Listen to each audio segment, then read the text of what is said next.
Good afternoon, students. We will continue with the lesson The Selfish Giant from the textbook It So Happened. This is our second session. So, in the earlier session, we had seen there was a huge giant who had visited his house after a very long time, and he had a beautiful garden. And in that garden, he had fruits, flowers, and to enjoy them, they had birds and children playing around.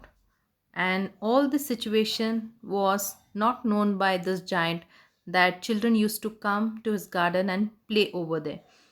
Children loved coming to his garden because it was beautiful, and they enjoyed and they spent their time looking at the trees, looking at the flowers, and hearing to the chirping of birds. And even vice versa, the birds also enjoyed children playing over there, and they used to come sit on the branch and sing their sweet accords.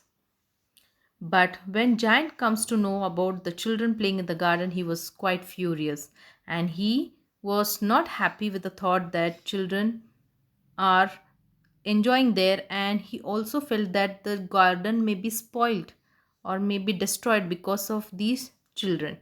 So he started screaming at them, and he was not ready to listen to them, and he just chases everyone out of his garden. And he also did a thing that he built up high walls so that children couldn't come over there. All the children were so scared that they ran away from that place. He built up a huge wall around his garden so that children couldn't climb the wall and enter his garden. And now he felt that this is his garden, and his garden is only to be enjoyed by himself. He was so selfish with this thought. And soon he also put a small board outside saying that trespassers will be punished if they come over here. So it was a clear sign for everyone that no one should visit his garden. And children were now worried. Are we not supposed to play? Why is this happening with us? Where shall we play now? All these questions were there with these children. So it was a springtime everywhere. Lot of beautiful flowers were there. But in the garden, whose garden? The selfish giant's garden was full of grey and only silver line, be covered with snow. Why? Because their spring decided not to visit his garden because there were no children, and no children, there were no birds, nothing was there. So he didn't like, so that spring didn't like to visit his garden, and his garden alone remained with winter. And who visited the his garden? Yes, frost, snow, hail, and north winds. So the giant was very unhappy because the his garden was totally covered with all the four friends who visit during winter times, and he was not happy because nothing was there cheerful, no colorful, nothing was there in his garden. And one morning he could hear only a small bird singing outside. So in this phase we are going to see what happens thereafter. In the second phase, we could see these are the pointers again. To celebrate the return of the children, trees covered themselves with birds and blossoms. The giant was delighted to see his friends back, especially a little boy whom he loved dearly. The little boy soon disappeared, only to return much later.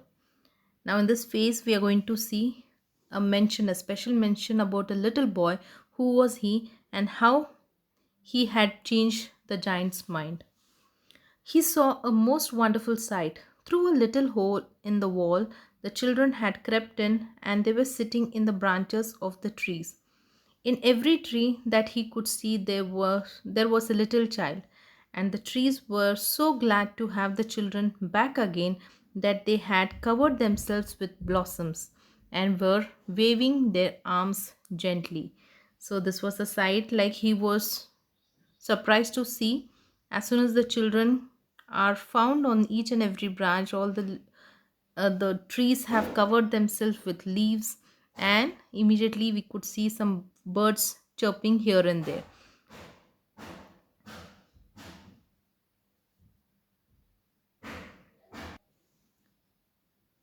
Above the children's head, the birds were flying about and twittering with delight, and the flowers were looking up through the green grass and laughing. It was a lovely scene. Only in one corner it was still winter. It was the farthest corner of the garden, and in it was standing a little boy. He was so small that he could not reach up to the branches of the trees, and he was wandering all round it, crying bitterly.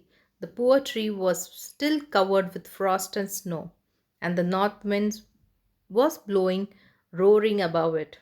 "Climb up, little boy," said the tree, and it bent its branches down as low as it could, but the boy was too tiny. So, as he was surprised to see the scene in the garden, he could see that everywhere all the children were playing on each and every branch of the tree, and the trees were happy. The birds were chirping, they were moving here and there. But there was one corner in the garden, still what it was covered with frost and snow. Why? Because there was a small child who was trying to climb up the tree, and the tree also was trying to um, tell the child that come on, you can do it, and it was trying to put its branch down towards the child, but still the child was not able to climb up the tree, and he was crying bitterly. Bitterly means he was crying very badly, since he wanted to climb up, but he couldn't. So all this was seen by the giant. Now let us see what giant has to do. Moving to the next paragraph. And the giant's heart melted as he looked out. "How selfish I have been," he said. "Now I know why the spring would not come here. I'll put that poor little boy on the top of the tree, and then I will knock down the wall, and my garden shall be the children's playground forever and ever." He was really very sorry for what he had done. So, with that particular situation, with that boy who was not able to climb, and that corner which was still covered with snow and frost, made him think how selfish was he, that he was not allowing the children to play in his garden, and he also understood the reason why the spring has not visited his garden alone. And he really felt very sorry for what he had done. And soon he made a decision that he is going to break down the walls, and he is going to make a place where children will often come visit his garden and play and enjoy over there. So he crept downstairs and opened the front door quite softly and went out into the garden. But when the children saw him, they were so frightened that they all ran away, and the garden became winter again. Only the little boy did not run, for his eyes were so full of tears that he did not see the giant coming. And the giant stole up behind him and took him gently in his hands and put him up into the tree. And the tree broke at once into blossoms, and the birds came and sang on it. And the little boy stretched out his two arms and flung them round the giant's neck and kissed him. And the other children, when they saw that the giant was not wicked any longer, came running. So, looking into the situation where the boy was trying to catch up the branch, the giant himself decided to go down, that is, crept means going downstairs, and he made it a point to open the door quietly and go himself to that corner. But he was, of course, a very giant person. So when children saw him coming out of the house, everyone ran away out of fear. But this little boy didn't run from that place. Why? Because his eyes was full of tears, and with that tears he couldn't see that giant was approaching towards him. But giant, what did he do? Did he scold them? Or did he shoo off that boy? No. He picked up him gently in his hands and he put up into the tree. And with no time, he could see the tree broke up into blossoms and leaves, flowers, and immediately birds came there and sang with the beautiful voice over there. Looking at this, the boy was so happy that he stretched out his arms and he hold him tightly, the giant with affection, and he also kissed him on his cheek. When the other children felt that now the giant has turned, he is not an wicked anymore, they all decided to come back to his garden. Back, and with them came the spring. It's your garden now, little children, said the giant, and he took a great axe and knocked down the wall. And when the people were going to market at 12 o'clock, they found the giant playing with the children in the most beautiful garden they had ever seen. All day long they played, and in the evening they came to the giant to bid him goodbye. But where is your little companion? He said. The boy put into the tree.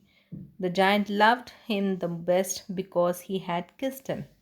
So finally, all the children had entered the garden back, looking that the giant is no more furious towards them, and they all started playing. Now the giant also declared that hereafter this garden belongs to children who will play here, and he also knocked down the walls which he had built up around the garden. So every day this was a routine.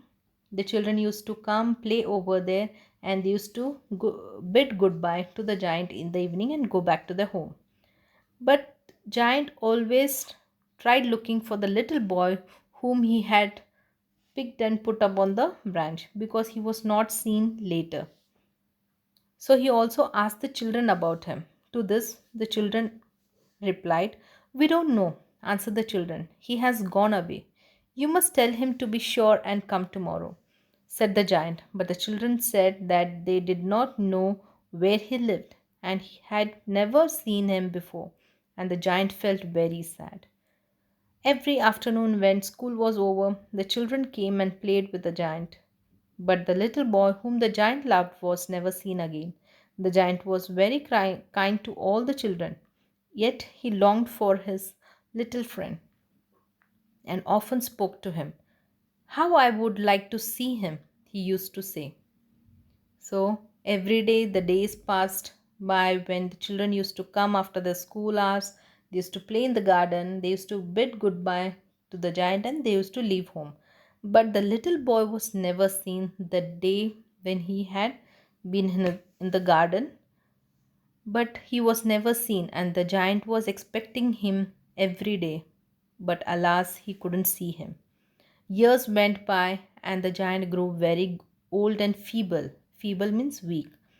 He could not play about any more.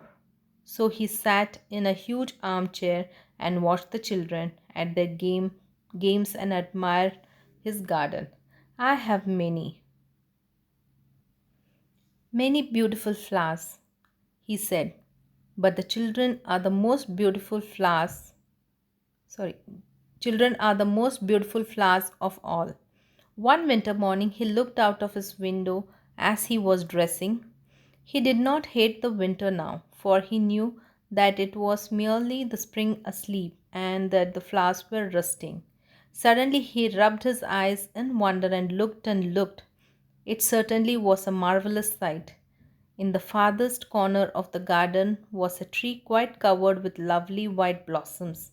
Its branches were golden and silver fruit hung down from them, and underneath it stood the little boy he had loved.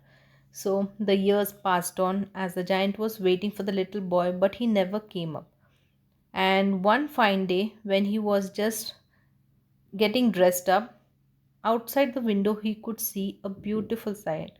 It was a winter. Of course, he knew that during winter times we don't have the regular blossoms or the flowers, nothing was there.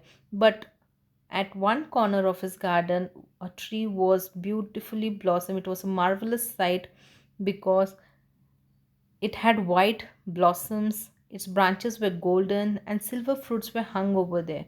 And underneath, who was there? There was a little boy whom he had longed to see for long years.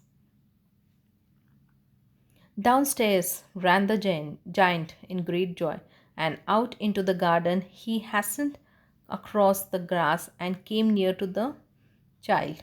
And when he came quite close, his face grew red with anger, and he said, "Who hath dared to wound thee?" That is, For on the palms of the child's hand were the prints of two nails, and the prints of two nails were on the little feet. So when he saw the little child, he was very happy. Out of the joy, he ran downstairs, and he he was passing the garden grass. And when he came closer, he became very angry. Why? Because he saw that the little child's two hands were injured, there were nails on it, and even the 2 feet. Looking at this, he immediately asked who had done this, who had dared to wound you. So, to this, who had dared to wound thee? Cried the giant. Tell me, that I may take my big sword and slay him. So he was telling the little boy, who had wounded you? Tell me, I will take my sword and I will kill him. To this, the little boy answered, Nay. Nay means no. Answer the child, but these are the wounds of love. Who art thou? Said the giant, and a strange awe fell on him, and he knelt before the little child. And the child smiled on the giant and said to him, You let me play once in your garden. Today you shall come with me to my garden, which is paradise. And when the children ran in that afternoon, they found the giant lying dead under the tree, all covered with white blossoms. So when giant asked him who had wounded him, to that the child said nobody had wounded him. These are the marks of love. And with this very thing, he said that once you gave me the opportunity to play in your garden, now this is your turn. You will come to my garden and you will play there. You will be there with me in that paradise, and that is paradise, the beautiful garden over there. So this is how finally giant takes his last breath over there, and he takes his last sleep under the tree, and he was covered with white blossoms. And that afternoon, when children visited his garden, they found the giant dead over there. So this is the story of a selfish giant. Hope students you understood, and whatever your difficulties are there, we can just discuss in our next sessions.